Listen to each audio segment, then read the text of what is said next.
give you all welcome for coming today. It's a very momentous meeting to be able to commemorate the centenary of the formation of the Ghadars, and it's also a time where we can reflect back, the opportunity to reflect back on the past 100 years, and also be able to connect different historical periods, different political movements, ranging from North America, South Asia, Britain, different types of political struggles, which hopefully today will be about trying to make those connections and be able to reflect back in a critical way, which is also looking at the sustaining legacy of those struggles as well. I'd just like to I'll give you, I'm Sage Purival, and I'll be chairing today. The kind of agenda for the afternoon is going to be, first, that Naeem will be talking about the Ghadars, followed by Ahmed Wilson. That's okay.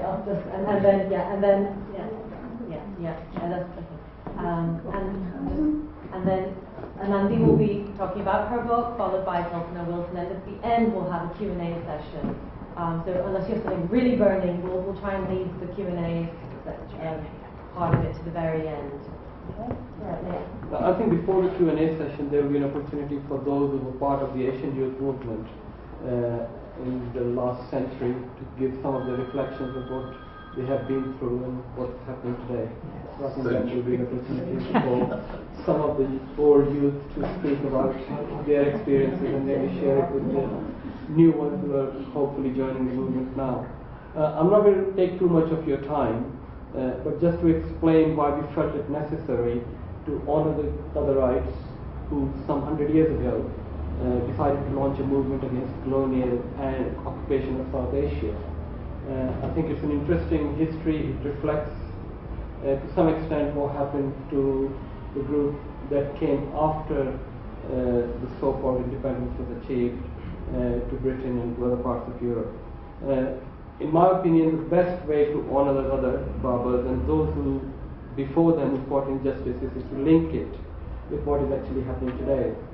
And I would go so far as to say that the only reason we are marking this centenary is because the tasks that the Ghadarites set themselves are still undone.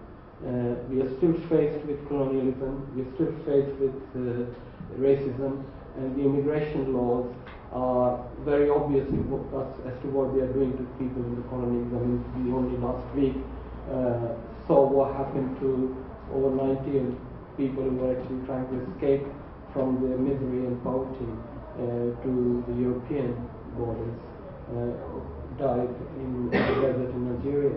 And then we have seen what's been happening to a large number of immigrants who have been trying to come to Europe via Italy.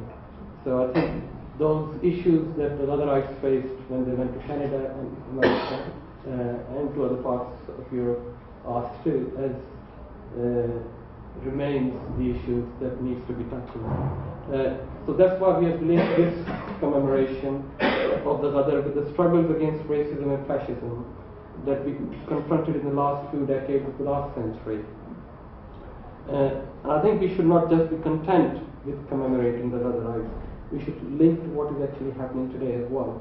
And I think in that sense it is important to study and look at the history of the Ghadar movement, how it developed, what did they call themselves, what did they aim and what did they try to do and how they worked.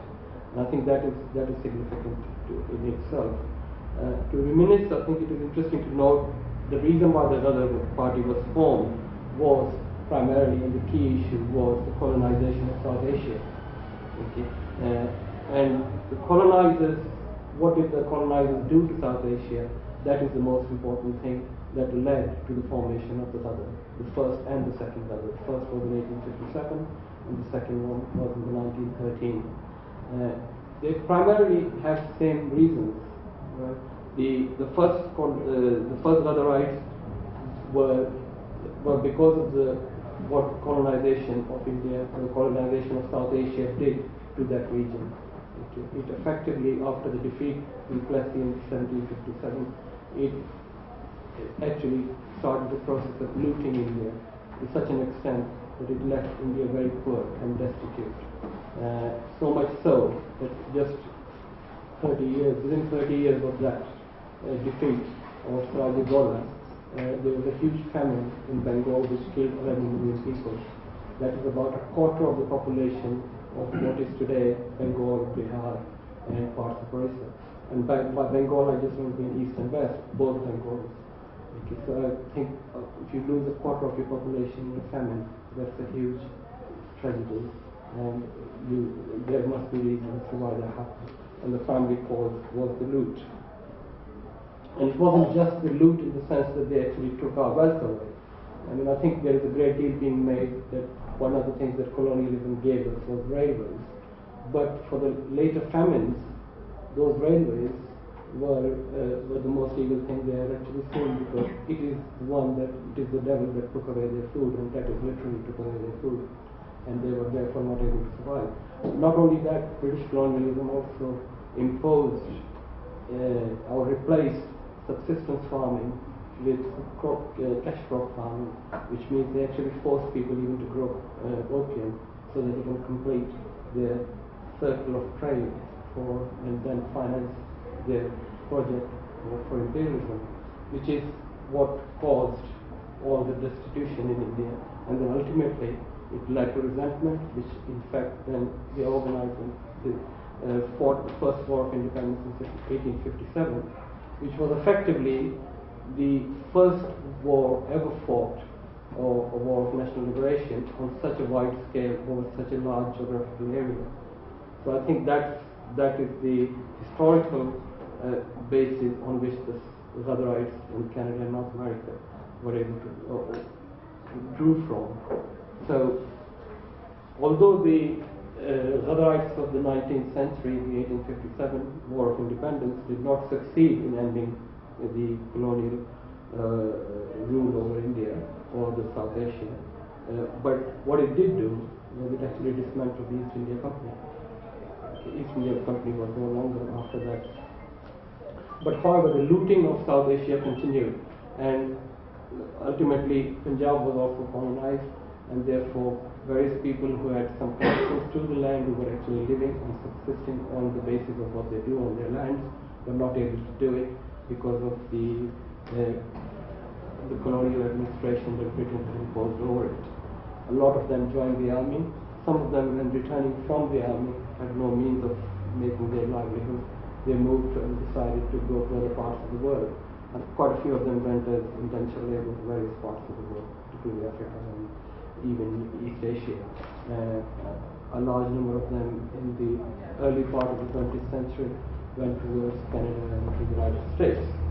Now that's what happened to them. There is what started the process of actually organizing and what we call the Ghadar movement. What they primarily faced, first of all, was the immigration laws, which were very racist. They were going to a country they thought was part of the British Empire, like Canada, right? But yet, because of the basis of what is the classification of the race, they were therefore not allowed to go to those countries.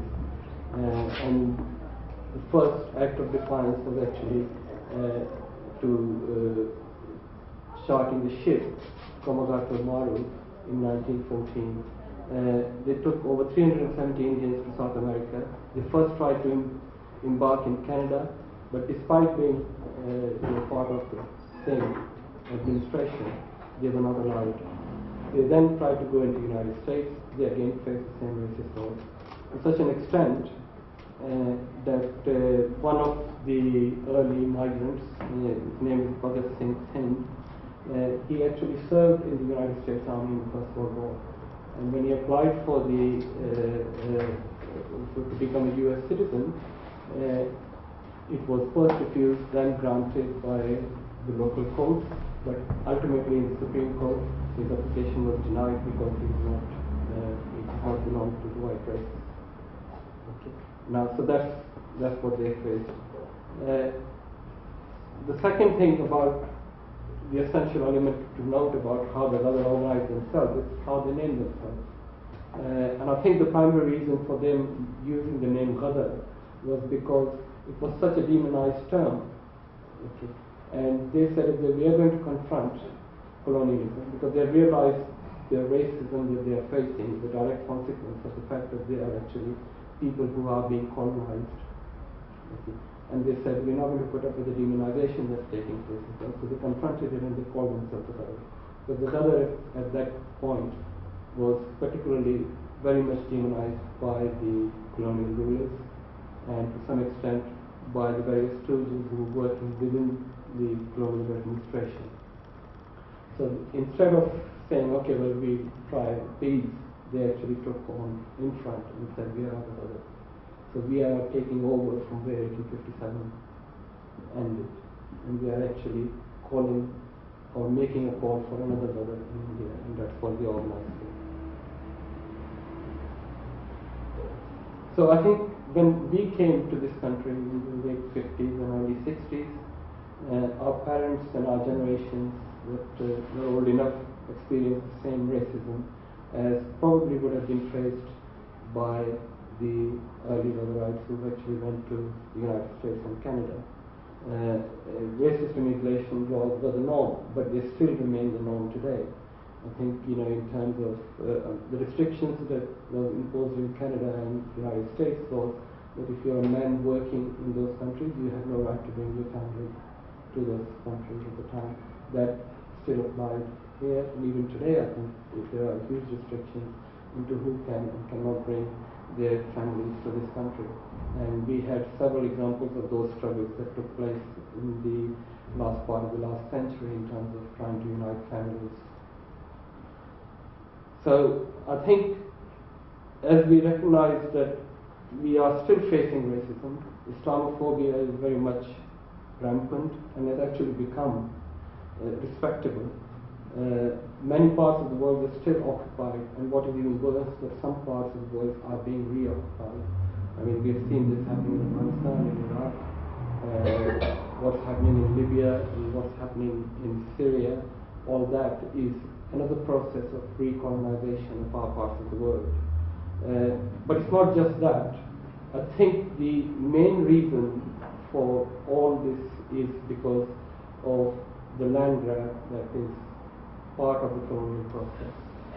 1857 was part of the land grab that European colonizers used.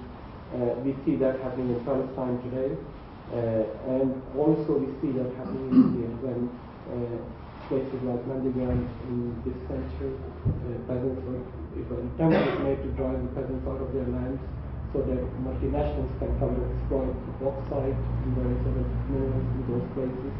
Even today, I think huge areas of India are struggling against that multinationals grabbing their lands and destroying the livelihood for millions of people.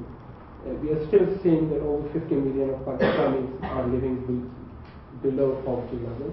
Pakistan is being, today, yesterday, Pakistan was thrown intact by the US. It's almost a daily occurrence. The country is totally being destroyed. We still see the multinationals that were, like the East India Company, are exploiting people in Bengal, in Bangladesh, and only this year we have seen thousands of people who actually perished because of the extreme oppression, the extreme exploitation of the workers in those parts. This year there was a fire in a factory in Bangladesh, and there was a television program only a couple of weeks ago. So despite thousands of people who have died so far, those factories are still operating under those similar circumstances and conditions, and nothing really has changed. So I think the situation that the Ghadarites face, the situation that we face today, are not that dissimilar, and therefore the struggle we need to continue and we need to fight. I think that is the principal thing we take from the Ghadar. I think many other people are actually also marking the Ghadar, but I think they are marking in some different ways. I think it was Ilan Pape, who's a historian and writes a lot about the conflict or the oppression of the Palestinian people, and he, in discussing the issue of or the the differences between written history and oral history. He says history is like putting, it's like archaeology. You find broken earthenware and you put it together, but the way you put it together depends on your own personal experiences and your own personal prejudices. And I think that's what we are trying to do. We are trying to put together the history of the Ghadarites from the perspective of what we need in the struggle today and what we face today. And I think that's where I would like to end. I think hopefully we should have a good discussion. We've got both some of the young people who have joined the movement in the recent past, and we've got the old youth who probably would be able to inspire the young ones, and the young ones hopefully would be able to rejuvenate the old ones. So let's hope we have a good meeting. Thank you very much.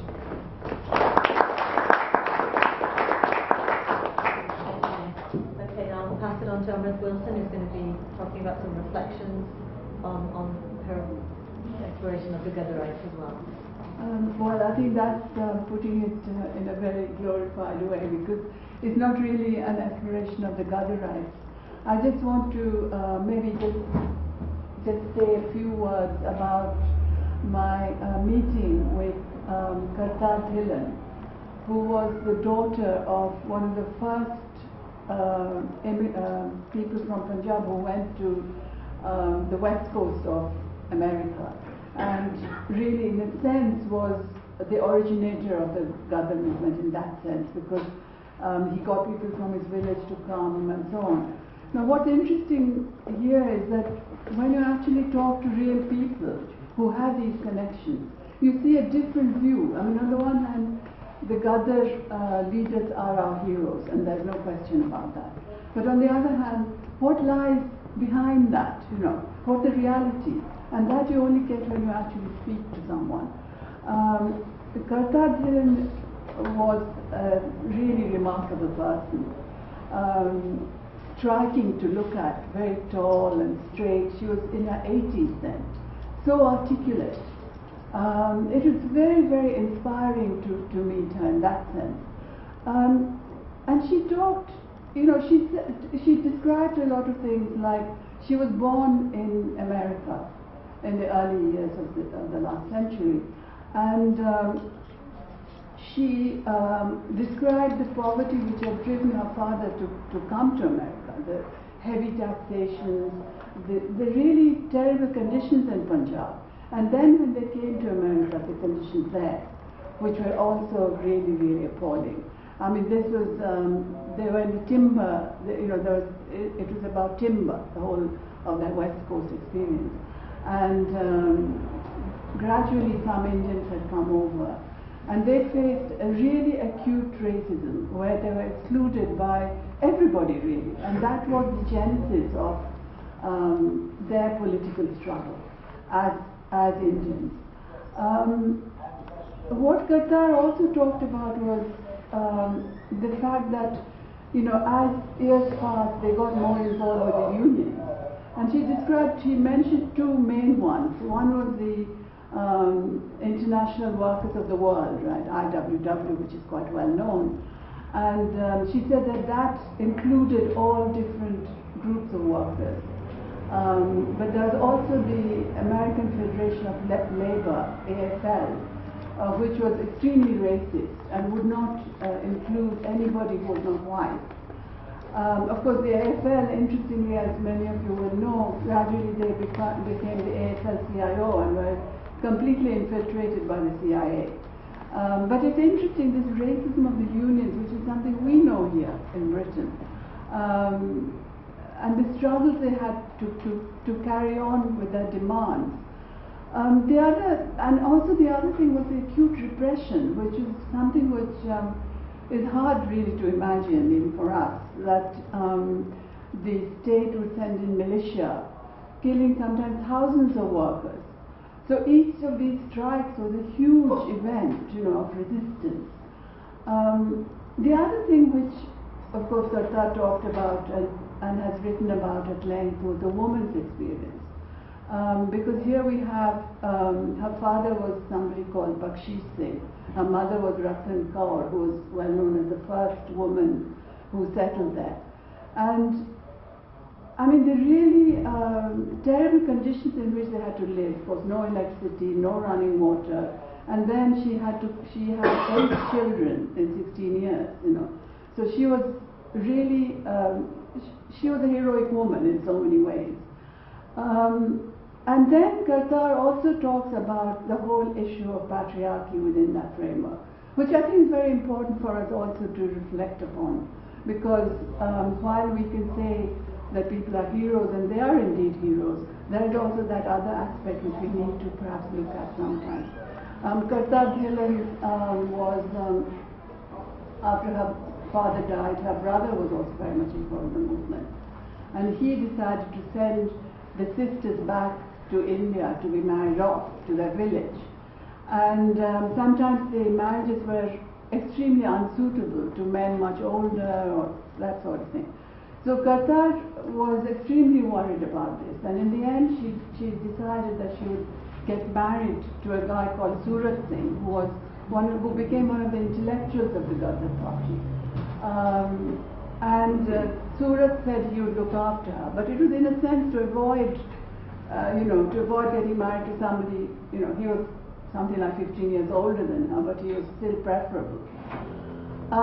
In the end, what's also very, very interesting, for particularly those of us who are involved in women's struggle, was that Ghadar and Surat parted, although she still speaks very highly of him as a comrade, as a political person.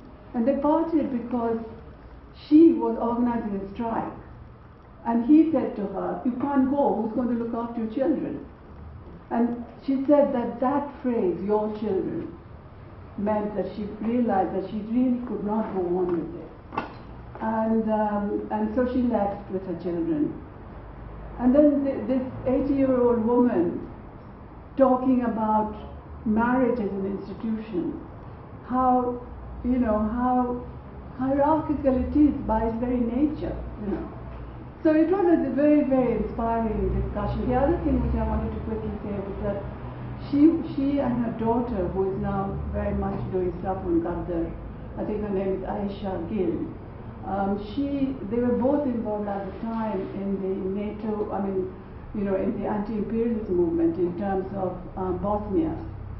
So that, again, continuing this remarkable sort of coherence of fighting racism and at the same time taking on anti-imperialist struggle.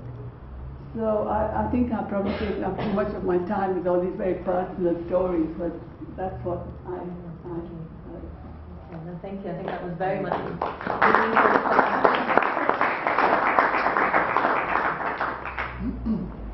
So now we've got Anandi Ramamurthy is going to be talking about her book Black Star, which you can see is also in the back on sale for £12. So you sell it first to us. And as we mentioned, as Naeem mentioned, at the end, actually after Kalpana's presentation, we'll have give an opportunity for people who are actually involved in the AYM to give their reflections on their experiences or on the book as well. Today I thought it was really good listening to Naeem, because there's so many things that he talks about that relate very much, I think, to the AYM experience and the kind of direction and why people organise, how they organise in the anti-imperialist perspective that the youth movement took on. Wasn't just about racism. But today I wanted to talk first of all about why I documented this history, briefly about what the youth movement stood for, although I know many of you were involved and probably speak about it best than me, and also perhaps to think a little bit about the lessons and legacies of that movement in the context of politics in Britain today. So again, I'm going to start with a bit of a personal thing. Following the collapse of the Twin Towers in 2001, as we all know, South Asian, the way in which we were framed became so dominated by faith that it was something that certainly myself and my own experience, I didn't feel that I belonged to, and it wasn't a kind of a way in which I'd ever defined myself, and most of the people, the South Asians that I mixed with and knew, didn't define themselves in that way either. So I wanted to collect the history of the youth movement, or document the history of the youth movement as a challenge to that, and to present a history that framed us more as having, as being involved in a left political history and an anti-imperialist history. The research began as an archive, and that is there's a digital archive at tandana.org where you can actually access many of the documents and produced by the youth movement, but also more broadly about campaigns that they were involved with. And I also collected oral testimonies, since I believe in terms of collecting history from below, it's important that people are able to speak in their own words. And that's something that comes through quite a lot in the book, where I've tried to do that. But as I started to write about it, because I was influenced by that particular moment of why I collected the history, the first article I wrote was titled "The Secular Identity of the Asian Youth Movement," because that was the first thing that I kind of picked up on. You know, Hindus, Muslims, Sikhs, everyone, we were all working together. And so, you know, I wanted to kind of look at that sense of unity.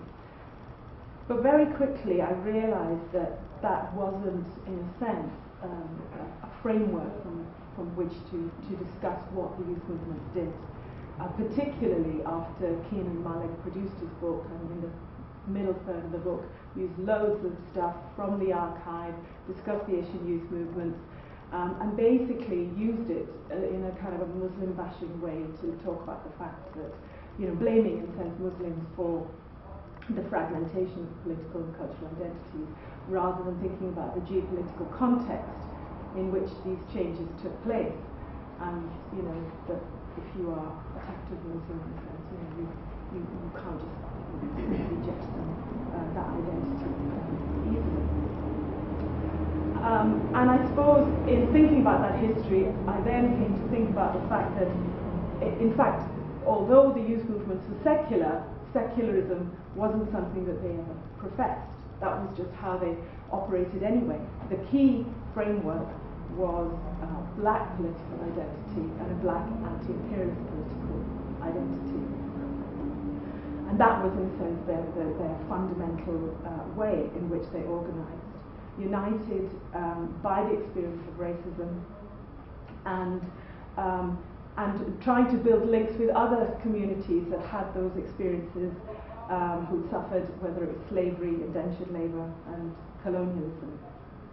And through that, they weren't just fighting the racism on the streets in Britain and thinking about the context in Britain, but were also influenced and making links with movements worldwide. Black consciousness movement in Southern Africa, the Black Power movement in America, communism in China, liberation movements from across the world in Latin America, Africa, South Asia, Middle East, and East Asia. So while focused on Britain, they saw a direct connection between the global political context and their own experiences. And from that point of view, of course, there's so many links, in a sense, to Ghadar and how they were operating.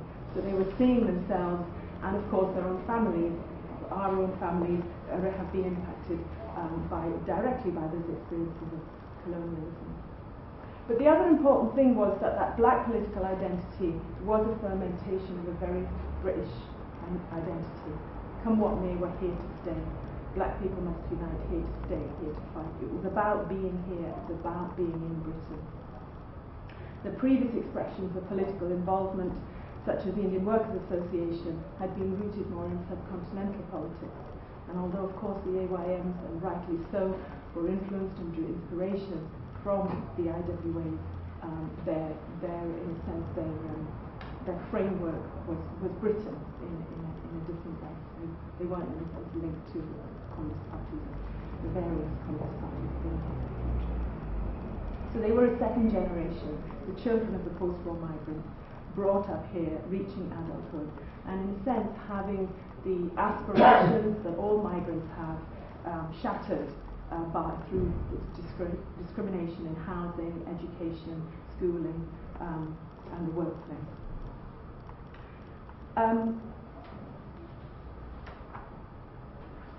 The Asian youth movements that formed in Bradford, Sheffield, Manchester, Coventry, Leicester, Birmingham, London, as well as in small towns such as Bolton, Burnley, Luton and Watford, were mainly made up of young men.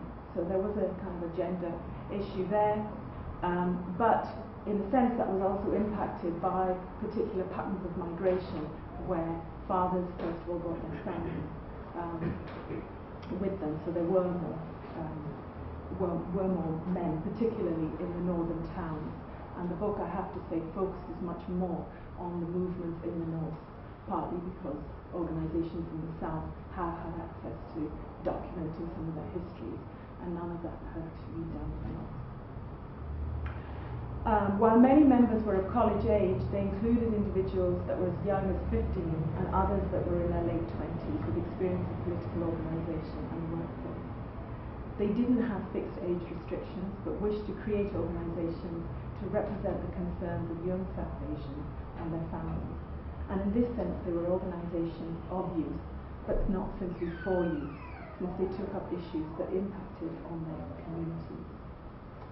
They were a part as well of a host of black organisations that played a key role in the development of a broader anti-racist movement, the presence of which transformed Britain.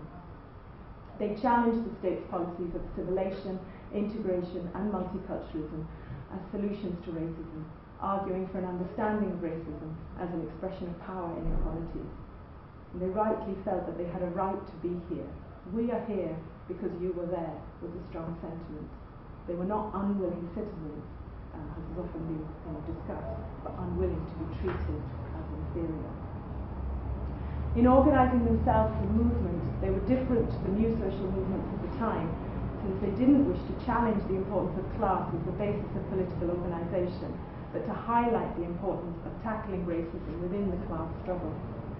Where they had the characteristics of a movement was in the broad-based nature of the organisation that varied from city to city, influenced by the specific character and histories of those locations where they lived, worked and went to school.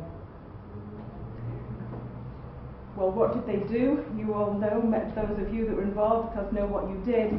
And one of the key factors for mobilising was the racism on the streets.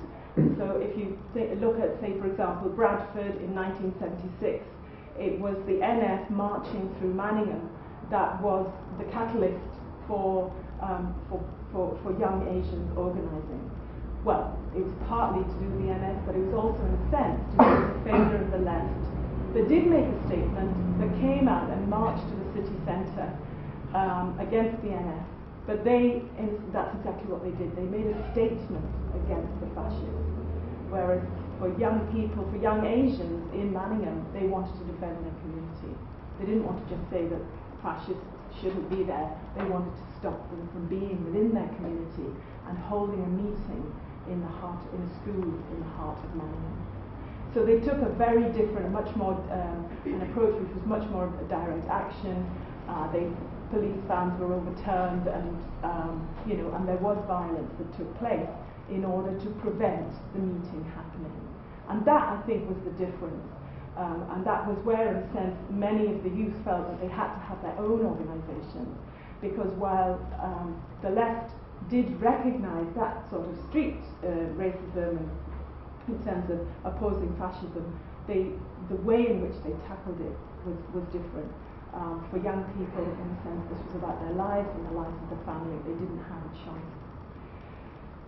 So in a sense, and in forming their organisations, they didn't want to be separate from and work completely separately from the left. And there were many left organisations like Big Flame, RCG, that did work with the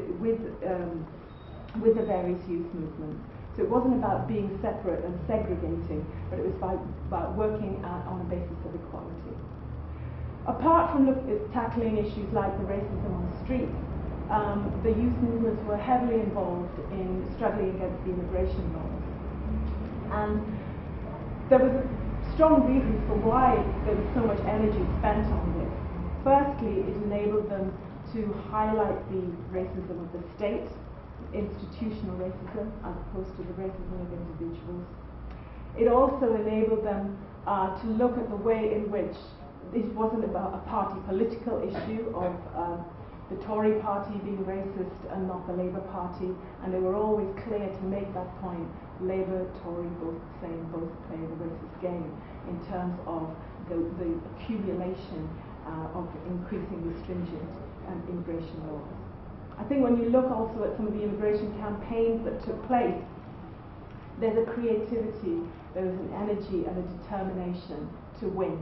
Just as they wanted to remove the fascists from their communities, they wanted to win those struggles. So if you look at something like the struggle to bring Anwar's children to Britain, that struggle continued until her children came. Even after all legal avenues had ceased to exist, the youth did not give up on that campaign. And because of the level of grassroots support that they managed to garner, then Grenada took up the issue, made this program about her case, and the Home Office then permitted her to come. So it's easy to say that it was the media that enabled the case to be won. The media certainly helped, and using the media appropriately helped, but without that grassroots level of organisation, they wouldn't have had that interest. The other thing as well that the immigration cases that they took up showed was the kind of strategy that was often used. By taking a single issue case, a single issue campaign like, say, Anwar's children, they were able to humanize an issue like the immigration laws and show the actual real deep impact that it had on families. In terms of the creativity, if we look at Birmingham and we look at, say, like the Baba Bakhdora campaign, finding those loopholes in the law and in the system, such as being able to stand him in the general elections, in a sense, that was the sort of thing that they did. They looked for those loopholes to make a point.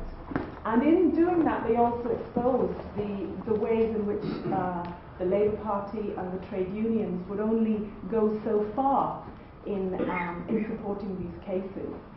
They wouldn't do it if they thought it was going to impact on their particular campaign. So at the point when Baba Bakhdora stood, although of course he was never going to win the election, but the point at which he stood, the Labour Party withdrew from supporting the campaign.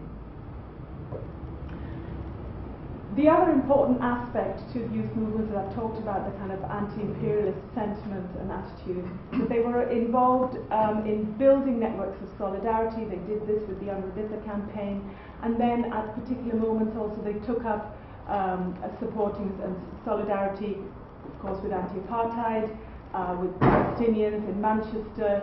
The Asian Youth Movement organised a march after the massacre at Sabra and Shatila in Lebanon. Ireland, youth here, organised in Birmingham and Sheffield, organised a delegation to Ireland for Asian youth. So, and in fact, those connections were made all the way through, that took place in the mid-80s. But in 1981, during the hunger strikes, the youth supported the hunger strikes. And in turn, Bobby Sands wrote, for example, to Unrabitha when she was struggling for her children to come here. He wrote a poem for her, sent it to her. So those links were constantly, in a sense, being forged. Naeem spoke about the importance of looking at the links and the strands, in a sense, that go from one generation to the next. And certainly today, one of the things that Muslims in particular are faced with is this issue of being the terrorist.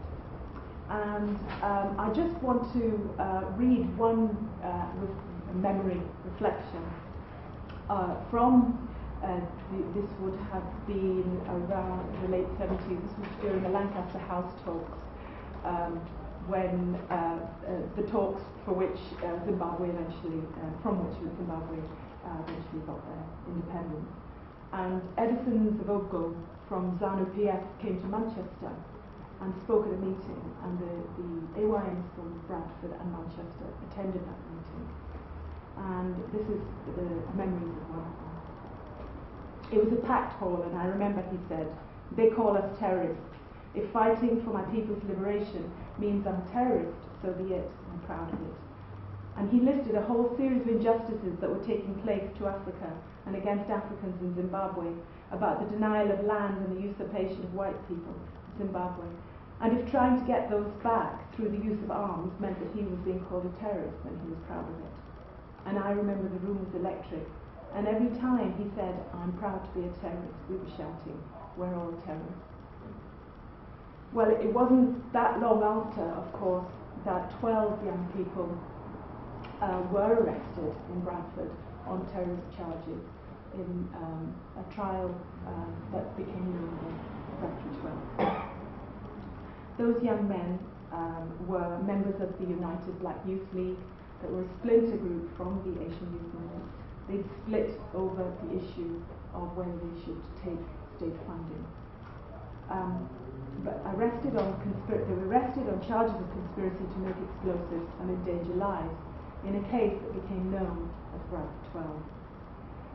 The case centred around half a crate of Molotov cocktails that were made but never used by the defendants. From the beginning, it was clear, through the presence of Special Branch and the kinds of questions that the key defendants were asked, that this was a political trial and was an attempt by the state to criminalise young men that had taken part in legal forms of protest and acted to defend their communities over the past 5 years.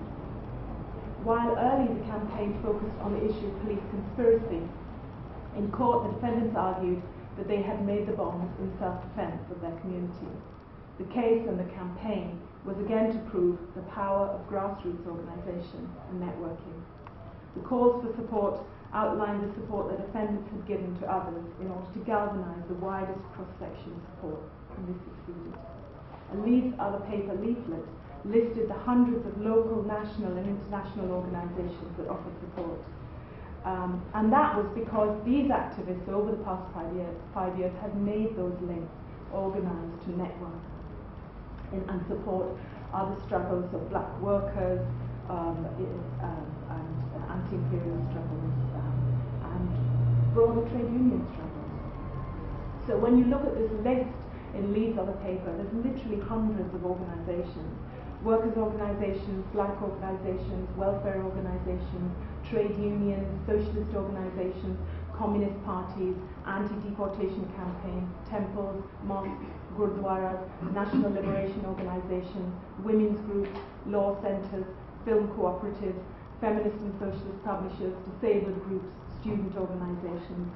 Ultimately, in a sense, it gives evidence of the power of a united front. The campaign did not operate in isolation, but had a very supportive legal team and a united legal team, and that was another important aspect of the success. And the campaign, they worked very, very closely together, and in fact there were members of the campaign in Bradford that wrote a report about racism in Bradford that was used as part of the defence in claiming the right of a community to defend itself. So in a sense, the Bradford 12 enshrined in law the right of a community to self-defence. And in a sense, that goes back to the beginning of the youth movement. In fighting against the fascists on the street, they were asserting their right to defend themselves when the police failed to do that. And often not only failed to do that, but criminalised youth when they did defend themselves. So that was something that happened not just in the late 70s with the movements that were set up in places like Manchester and Bradford and Southall, but again was experienced in Sheffield later, after the Bradford 12, when youth in Sheffield began to organise. The trial also exposed the corruption of the police, with evidence revealing the extent of police racism where at one point not the constable, whatever he was, detective, superintendent, I don't know, whatever he was, actually declared that police, or it was revealed that he had declared at some other meeting that police had to be prejudiced in order to do their job. The victory and their acquittal was marred, of course, by the destruction of an organisation, the United Black Youth League, that had made a conscious decision to stand outside of state structures and not to take funds, since in their opinion, a people's organisation should only be responsible to the people. And that brings me to another important point, and that was the issue of state funding, and the way in which there were youth movements following 81 that did organise independently, namely Sheffield and Youth in Birmingham. But others, including Bradford, the largest of the organisations, which had 200 members at their height, did go down that road of setting up community centres and getting involved in a sense within the state structures. And you witness, in a sense, and you see it, you can watch the disintegration, in a sense, of independent organising as the funds begin to grow. And I'll just give one really small example of the Luton Youth Movement, established around 1981, when youth who had been involved in the Bradford 12 campaign then found Luton Mosque attacked with a pig or pig's head or something being left at the mosque. The youth organised to defend it. This is youth from lots of different communities to form the Luton Youth Movement. But when the funding emerged, very soon after, two groups were formed. One was the Pakistani Youth Forum, and the other was the Bangladeshi Youth League. And in fact, both these groups still operate today. Because when the funding came in, people had to legitimise their reasons for why their organisation should be funded. And those criteria were drawn up on the basis of cultural identities, religious identities. You certainly couldn't start going on a certain political identity. And in fact, that was the other thing about funding, which Manchester found, was that when they did go for funding, they still had their youth movement separate, but some of them then got involved in organising a youth centre. And one of the criteria was no involvement in political activity. And when they tried, so they were so involved in doing this youth project, and then they tried to keep on doing their political activity, but you know, there's only 24 hours in the day, so it was not possible to maintain it. There were other ways in which the funding impacted. For example, Manchester started to fund immigration campaigns, so on one level, great, you know, Manchester is putting in money to support things that we've been trying to do. But then what happened was they would fund minibuses to take people to Birmingham for a demonstration. And so you didn't have to get money together for the minibus. You didn't have to then start going selling tickets to make sure you collected the money to send the bus. You just had to say to people, oh, there's a bus going from such and such a place. And so that's what happened, and then no work was done to actually mobilise. And you would have people coaches going from Manchester to Birmingham with like 8 people on them because no work had been done. So it's all of these different ways in which the processes of organisation disintegrated, and there's many lessons I think that can be learned from that process.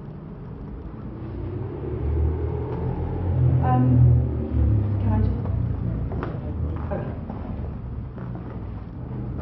Oh yes. I just want to say a little bit about today. So we see in this process a disintegration of the broad-based black identity as people start looking much more at cultural and religious identities because of those criteria and desires for funding.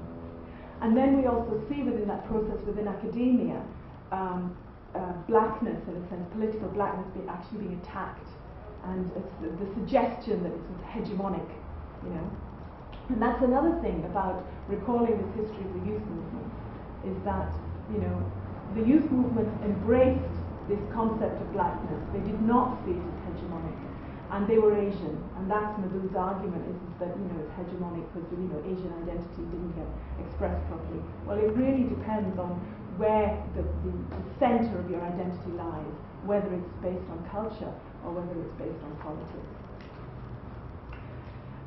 Okay, given the climate today,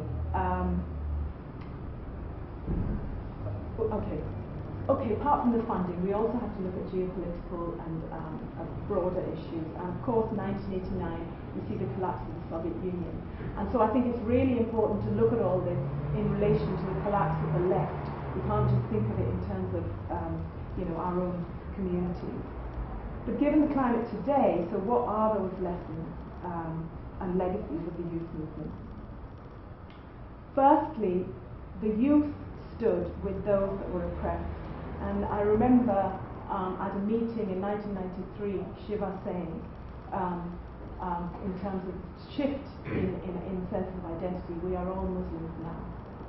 And that was because of the rise in Islamophobia. Just as I might have been an Indian, but I'm not going to say, if someone had called me a Paki or whatever, I'm not going to say, no, actually I'm not Pakistani. Because what we understood was that we were standing up against racism. So in the same way, that shift in a sense of identity should have taken place for all of us. But somehow there's been a kind of a fragmentation. I think that's partly has been to do with the impact and the fear created around anti-terror legislation. But all those concerns, as Naeem mentioned, all those issues that the youth movement was struggling for, street racism, institutional racism, criminalization of minorities, police racism, all of those things still exist. In a sense, there's an even stronger need for grassroots independent organisation today. I'm just going to say a little bit about 2001 and the riots in 2001 that took place in Bradford, Burnley and Oldham. We have to remember they were also in response to fascist violence, fascist threats, but at that point there were no organisations to represent the youth. And that lack of organisation left the South Asian community, left the youth of Bradford with little support. And as Ruth Bundy, the solicitor for Anuradhita, the 6th of the Bradford 12, and then for some men in the 2001 riots said, in 1981, it was the sons of the community that were on trial. In 2001, that feeling didn't